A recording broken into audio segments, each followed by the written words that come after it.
I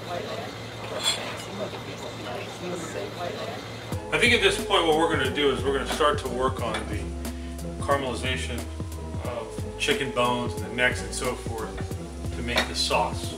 I'm going to just dice this onion because it's going to be the basis for the sauce. There's a foundation in sauce making. See, after I slice, I hold that. See, we want to dice this, so I'm going to take the knife, start from one end and bring it back. Now we'll have a dice. I'm holding it with all fingers, right? So you start with carrots, onions, celery, as we discussed before, right? Now the difference between this, when you caramelize, this is round on this side. This is where you're actually going to caramelize, right? But if you really want to extract more flavor from the actual vegetable, then you'll cut it like this in a brunoise. Quarter by a quarter by a quarter by a quarter. You have caramelization on each point, therefore extracting more flavor, therefore a stronger foundation, which in the end is a better tasting sauce. So we got the pot nice and hot. It's already been on. And now I'm going to add some veggies. And let's talk about the bones. Because again, the bones are really what's going to determine the flavor. We're going to extract flavor out of this. There's meat on here, but in that bone, the bones have gelatin. And the gelatin is what's going to give it a lot of flavor too. The kidneys, the heart, and then the liver. This will actually give some nice color. We've got them on high heat, and we're going to slowly caramelize the vegetables up. So now we're going to add this to it. You can already smell that gravy coming together. So we want to get some nice color.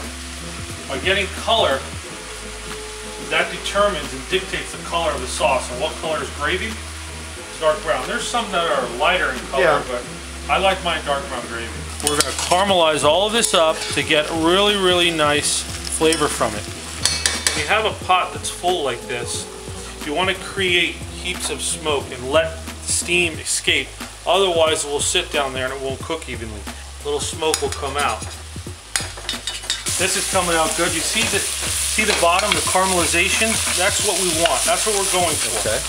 Okay, and then when I deglaze with the red wine, that will all come up. It will all come out, and that's called fond. F-O-N-D. The fond is the particles on the bottom of the pot. Take this one, we're going to deglaze. This process is called deglazing. Most of that has evaporated. Right? You scrape the bottom of the pan to get all those bits. Now I'm going to add stock because all that alcohol is cooked out. Now we're going to continue to stir the bottom of the pot to get all those pan drippings. We've caramelized the vegetables and the bones and all that stuff. We've cooked it. We added red wine. Reduced it, cooked the alcohol out, then we added stock, and now we're going to strain it.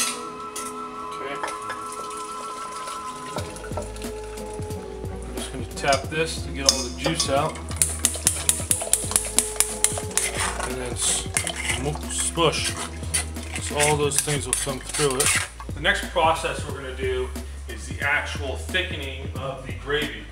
I don't think that it'll be necessary that I use an actual roux to thicken it. You know, there's different thickening agents. Roux is one of them. The cornstarch is another. And I'm thinking about going more to the cornstarch because at this point, cornstarch would thicken it just as good, if not better than the roux. The only reason I would use a roux is that the color of the roux is attained by mixing flour and butter. When you mix flour and butter, you get a roux. Now, the length of time that you cook the roux determines the stages of the color. If you have a white sauce, you're going to use a blonde roux.